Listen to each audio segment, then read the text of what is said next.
We wanted this to be an exciting, romantic, adventurous, nostalgic spy story. I think The Last Express really has the potential to get people to see what multimedia is in a way that they haven't seen before. Well, Train on the Way is the perfect setting for a computer game because it's an enclosed space. It's something that you can represent the 7 cars of the train, with great detail. And within that closed space, you can give the player great freedom to maneuver. If you want to see the way the Orient Express was at the height of its period, when it got its name as being the cultural icon that it is, you can look at our game and say, this is a pretty good guess. It's a really intriguing storyline that lends itself to being romantic and mysterious and moody and beautiful. What we had to do is rethink the way you would make a game, because suddenly the scale is so much larger.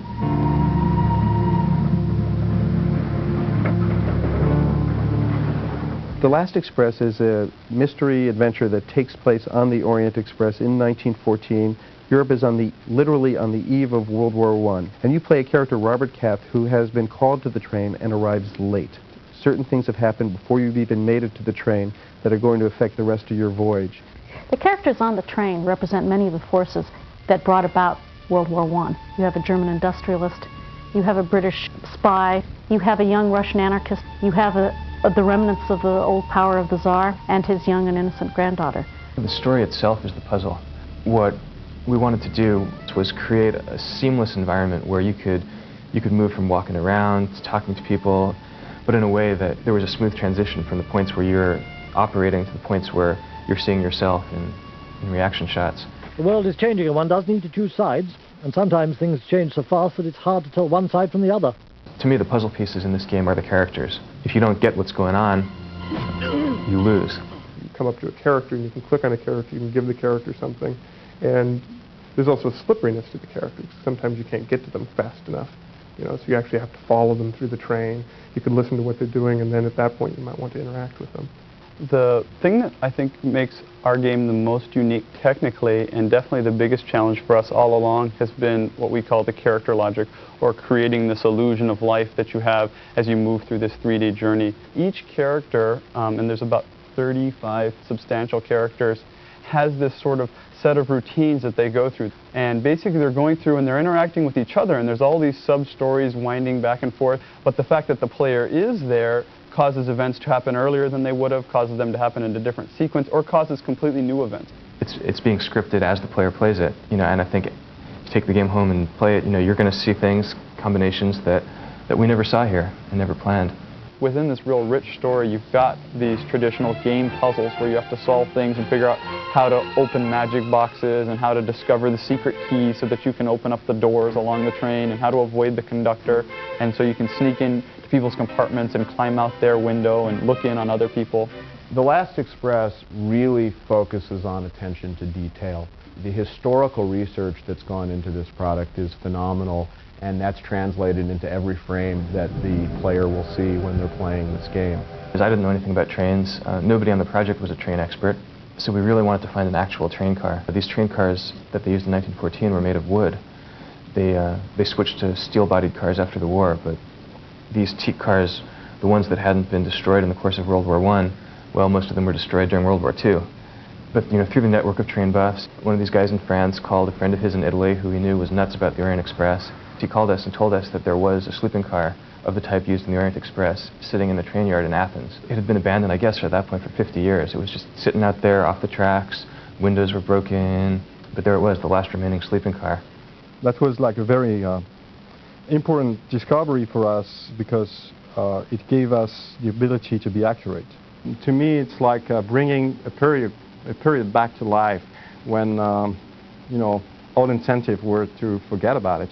Based on the state-of-the-art of 3D modeling in 1993 when we started, there was no way that I could have imagined or anticipated that Donald could create a model that was so rich, so beautiful, and so detailed. With this particular model, we had thousands of angles, so basically I had to create the whole thing down to the level of detail of the screw.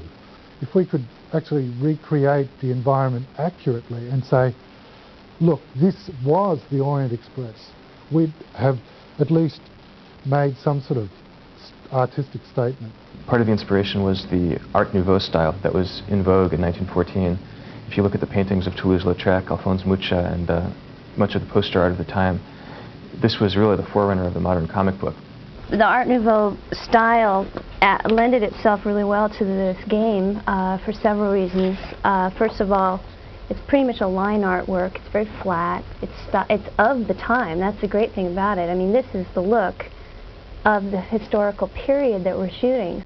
One of the benefits of using this animated style character is that I think people are drawn in the story more easily than if they were watching digital video.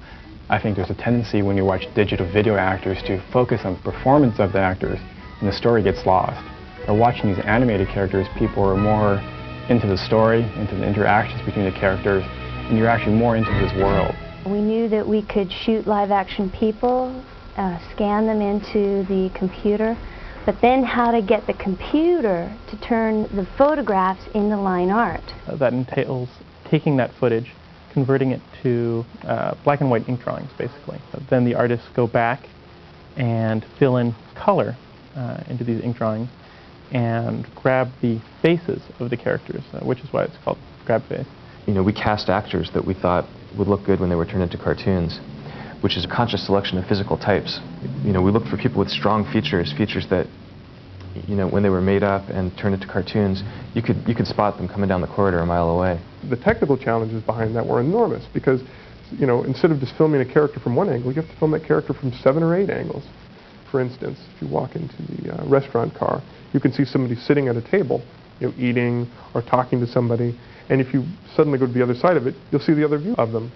Most important thing in terms of getting the characters to actually look like they're in the train, to look like they're in the space, is to have the camera angles match. What we did was we actually took the film set and constructed this long corridor and had actors walk up and down it and kind of sat there with video compositing tools on the set and tried to match them to the rough renders that we had already coming in with us. When a character is walking towards you and meets your eyes for a moment in the corridor, you can believe, wow, he really looked at me. It's one thing to imagine all the elements in isolation, and it's quite another thing to see them all working together. And to see the timing and the editing and the dramatics and the soundtrack and the music build up, that to me is the most exciting thing. And then to see the special effects. You'll see a train blowing up as it crosses the bridge, a bridge collapsing behind the train. Bringing sort of Hollywood techniques into play, we were able to get an effect that I think is really great for the player. You've got crowd scenes, you've got a dog, you've got children, fights, stunts, people climbing on top of trains, people jumping off of trains. The way the characters go around and talk to each other, all this is accurate. Are you reading about Madame Caillot? I don't believe we've been introduced. The environment is very seamless and integrated, but it's all done within the context of the game and within the story, so you really believe you are there. And history is the true drama in which we're living. To the extent that you can recreate a world and bring people into it, you bring history alive in a really stunning, vivid, intense way. People play it as a game, but they also learn at the same time about a world that's vanished now and that we should remember. What you're seeing on the screen is something that's alive inside the computer. Hopefully as the player gets deeper into the story and learns, you know, what's going on and what all these characters are about, I hope that you'll develop an emotional response that's a little deeper and more complex than a simple question of good guys and bad guys. We tried to be very true to the spirit, not only of the train, but of the period and of things that were happening in Europe in different spheres at the time. As much as we could find out, this is what the last journey of the Orient Express in July 1914 was like.